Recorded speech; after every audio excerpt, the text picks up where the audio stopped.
lagi di Altan Motor Channel. Oke teman-teman, kita lagi ada garapan Supra 125 ya, yang ada masalah ataupun trouble di bagian rantai keteng ataupun rantai sentrik ya. Langsung dengarkan dulu ya suaranya seperti apa.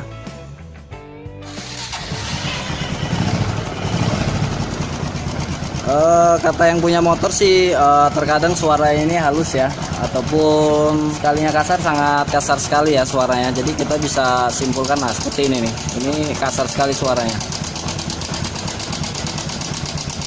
Nah bisa teman-teman dengar ya, dari yang tadinya halus menjadi kasar sekali. Oke, jadi kita tunjukkan dulu gimana cara analisanya ya. Ataupun kalau memang ini sudah kena, nanti coba kita akalin dulu. Kalaupun memang di bengkel teman-teman ataupun di daerah teman-teman nggak punya setelan seperti ini ya, ataupun nggak ada stok lagi, jadi kita masih bisa akalin ya, ataupun kita servis lagi di bagian setelan ini. Oke, kita matikan dulu. Buka dulu di bagian yang baut obeng ini ya. Jadi biasanya ini sangat keras, teman-teman gunakan aja mata ketok ya untuk membukanya, dibantu dengan kunci T8. Nah sudah itu teman-teman siapkan seperti obeng min ya, obeng min kecil yang intinya bisa masuk ke bagian lubang baut ini. Nah karena kan sistem kerja setelan otomatis ini ketika kita putar ke kanan, si tuas untuk mengencangkan rantai ini dia akan tertarik ke atas dan otomatis kan rantai akan kendor. Nah jadi ini kita coba putar ke kiri, yang berarti kita mau ngencengin ataupun menormalkan tonjokan itu ya, supaya lebih maksimal lagi menonjoknya ya. Ini kita putar ke kiri. Nah ini masih ada selah. Nah ini enteng sekali nih. Nah ini mentok, berarti udah batas maksimal dia menekan di bagian rantai keteng ya. Dan sekarang kita hidupkan dulu motornya.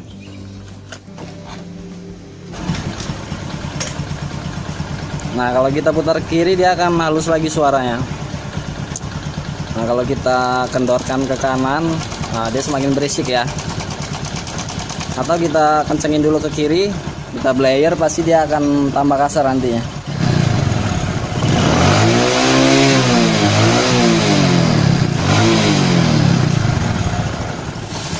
Nah terdengar ya suaranya tambah kasar. Nah sekarang coba kita kencengin lagi, kita putar obeng ini ke arah kiri ya.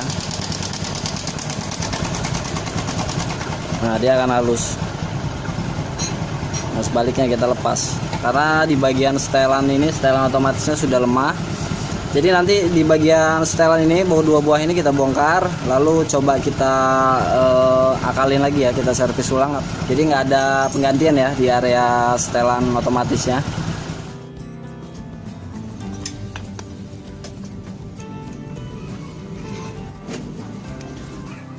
Nah ini udah kita bongkar ya. Dan seperti teman-teman lihat, tuas penekannya semakin memendek ya, karena ini normalnya lebih panjang lagi. Makanya coba kita putar ke arah kiri ya, atau kita kendorin biasanya kalau kita akan membuka baut. Nah dia akan semakin panjang. Nah seperti ini.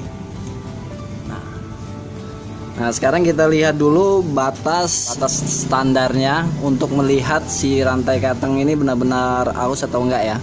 Jadi kita lihat dulu, ini dalam posisi paling maksimal ya, ataupun paling ujung menekannya. Baru kita masukin lagi untuk melihat jaraknya ataupun jedanya ya. Nah di sini kan masih ada jeda. Di saat kita akan mau masang, pasti ini kan kita kendorin dulu ataupun kita kencengin ke arah kanan. Nah, otomatis kan dia akan turun setelan ini ya. Nah kan turun, nah baru bisa kita pasang. Nah ini udah nggak mau balik lagi. Harusnya kan setelan yang normal itu ketika putaran ataupun obeng ini udah kita lepas, dia akan balik lagi ya si penonjoknya itu. Karena ini udah nggak normal, jadi dia akan tetap aja mendem terus masuk. Nah kalau kita kendorin gini baru dia nonjok lagi. Nah tinggi lagi ya. Jadi bisa kita simpulkan di sini rantai ketengnya masih lumayan lah ya, lumayan masih bisa terpakai karena masih bisa ditekan oleh setelan otomatisnya ya. Nah, masih ada jarak. Kecuali kalau dia sudah rapat benar, itu mau nggak mau rantai keteng juga harus kita ganti ya. Sebenarnya ini juga udah mulai aus, Biasanya batas wajarnya normalnya sekitar agak tinggi sedikit lah, seginilah. Nah ya, kalau ini kan agak turun lagi. Nah jadi seperti itu. Cara menganalisa setelan ini rusak atau enggak sebenarnya sangat simpel ya teman-teman. Cukup pukul-pukul aja dengan tangan seperti ini. Kalau dia memang sudah rusak, dia akan semakin ke bawah. Nah ini kan semakin ke bawah nih. Nah, kalau dia masih normal, mau kita pukul seperti ini dia nggak akan mau masuk ya, masuk ataupun mendem ke dalam. Oke, jadi ini kita coba akalin dulu, kita benahi dulu ya, supaya dia bisa maksimal lagi kerjanya, supaya nggak kita ganti ya si setelan ini. Teman-teman, congkel di bagian sepi ini ya, ini seperti sepi bentuknya. Kita keluarkan, nah keluarkan seperti ini ya. Kita buka.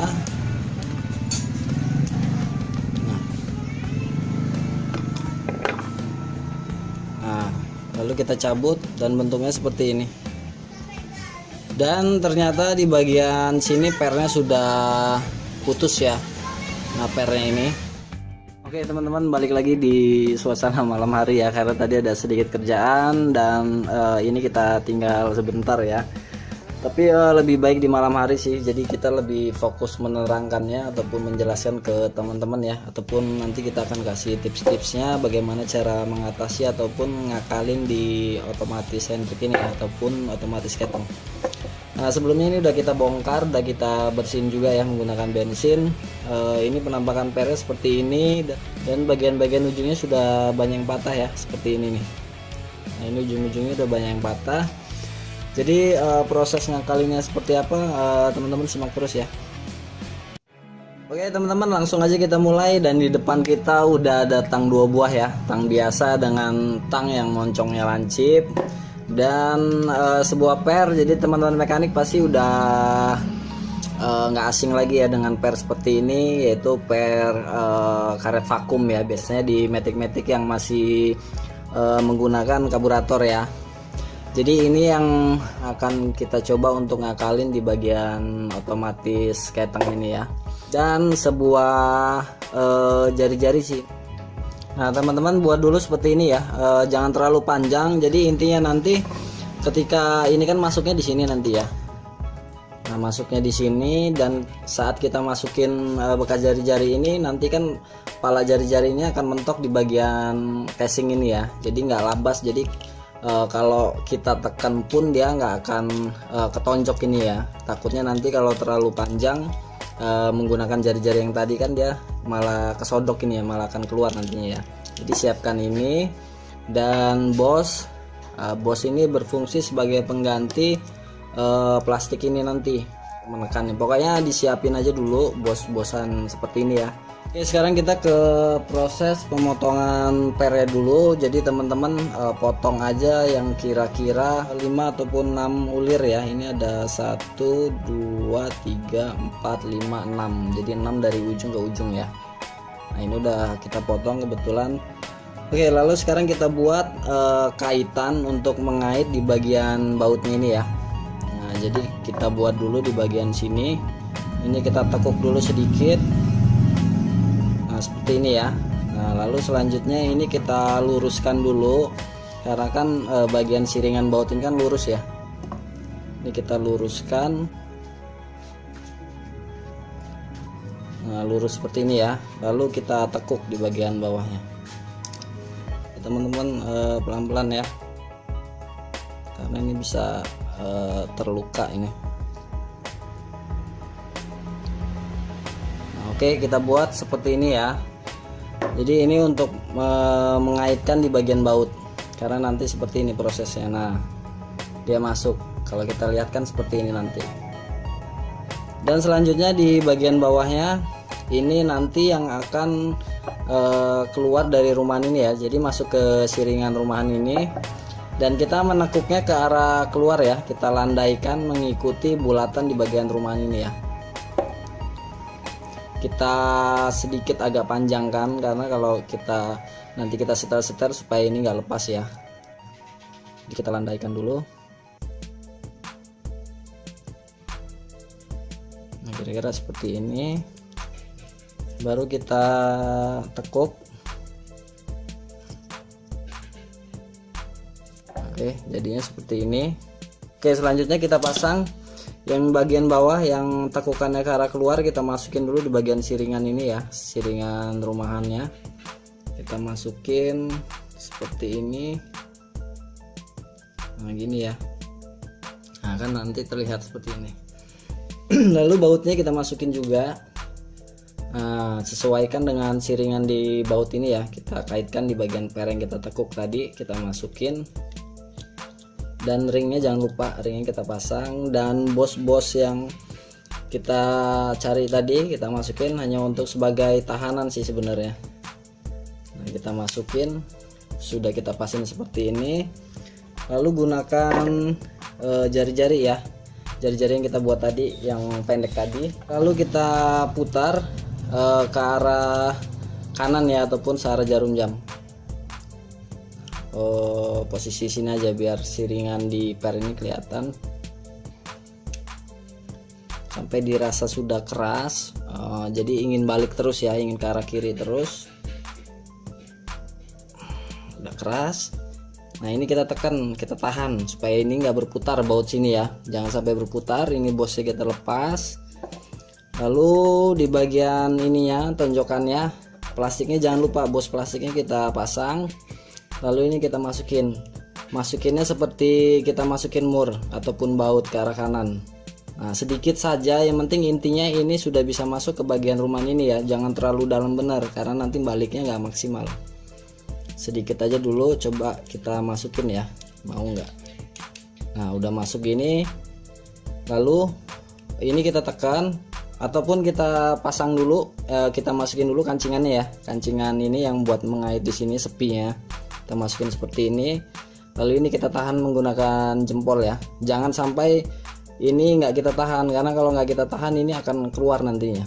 Jadi kita tahan, lalu kita pasang sepinya.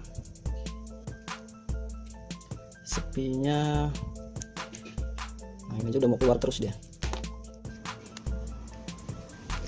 Kita congkel aja menggunakan jari-jari tadi ya, pelan-pelan.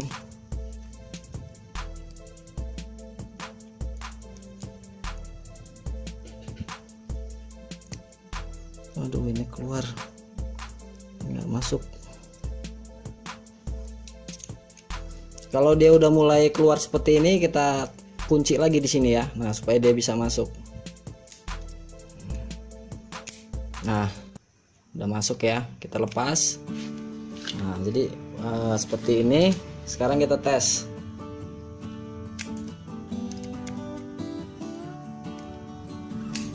Nah ya, ini udah jadi sih. Oke, kita jauhin aja ya. Dengerin suaranya aja udah kelihatan ya, suara baliknya itu berarti sangat keras sekali. Seperti ini, kita kanan kan masuk nih otomatis ya.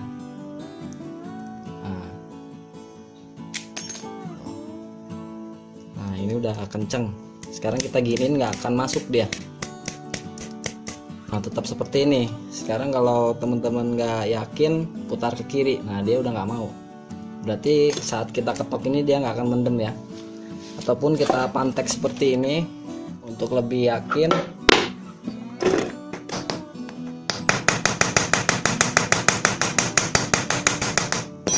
Nah sekarang kita putar ke kiri. Nah dia nggak mau, berarti memang nggak ada perubahan ya ketika kita ketok. Kalau kita putar ke kanan baru dia mau. Oh ya, masuk ya. Oh masuk. Nah oke, sebisa mungkin jangan gunakan per yang lebih keras lagi ya dari Perscape itu sendiri, karena yang dikhawatirkan kalau kita gunakan per yang cukup keras, jadi otomatis nanti di saat kita ataupun setelan ini menekan lidah stensioner tadi ya, lidah yang berhubungan langsung dengan rantai keteng, Nah, takutnya kalau kita gunakan per yang lebih keras, otomatis dia akan menekan terus, dan itu akan menyebabkan si rantai ketang itu malah semakin kencang, dan yang ditakutkan lagi bisa terjadi putus ya rantai ketangnya ya. Kalau kita gunakan per yang lebih keras kan dia malah neken terus. Nah, yang ditakutkan nggak ada jarak fleksibel si rantai ketang itu ketika berputar, dia malah akan kaku. Jadi ibaratnya kalau rantai di roda sepeda motor kita kan kalau kenceng kan rasanya gak enak sekali ya, dan itu malah bisa terjadi putus nantinya. Dan di bagian sini teman-teman lihat juga di bagian per yang ke arah keluar. Nah, jadi ini usahakan agak sedikit ngelandai ya, sesuaikan dengan rumahan ini, karena kan nanti ketika kita pasang di blok itu masih ada jeda sekitar sekian mili lah ya, jadi ini masih bisa tertampung. Dan plusnya lagi ini nggak akan keluar sih nantinya, karena kan tertahan dengan bulatan di bagian blok itu sendiri ya, terlindungi ya. Kalau ini bergeser kan otomatis si per ini akan sedikit naik sih. Nah, mau naik ini kan udah tertahan di bagian bulatan blok tadi ya. Oke, sekarang kita lanjut ke proses pemasangan ya. Pasangnya seperti ini dulu aja, yang penting intinya bautnya sudah tertancap di dratnya ya. Maaf agak sedikit kurang jelas, yang penting dia udah masuk dulu di dratnya. Nah, udah seperti ini teman-teman, siapkan lagi jari-jari yang kita buat tadi ya, ataupun obeng min, lalu kita putar ke arah kanan supaya tonjokannya itu akan semakin pendek, dan otomatis ini semakin tenggelam ya. Kita putar ke kanan. Nah, oke, baru kita kencengin.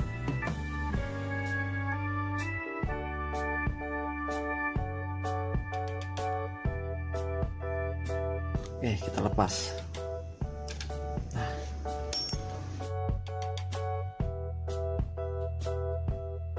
Oke, sekarang coba kita hidupkan.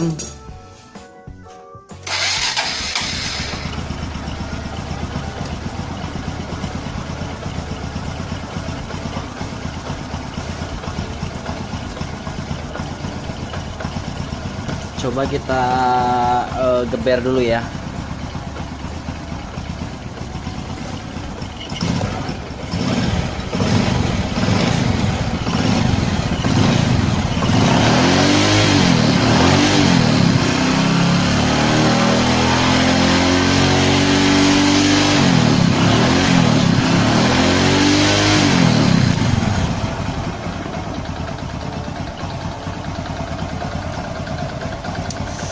Mesinnya kurang halus sebenarnya, ada suara bantingan piston ya.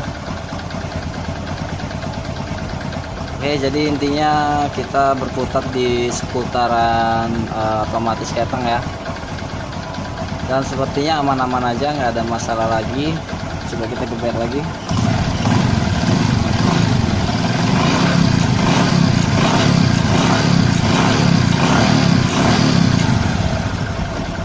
Oke, kita tunggu lagi.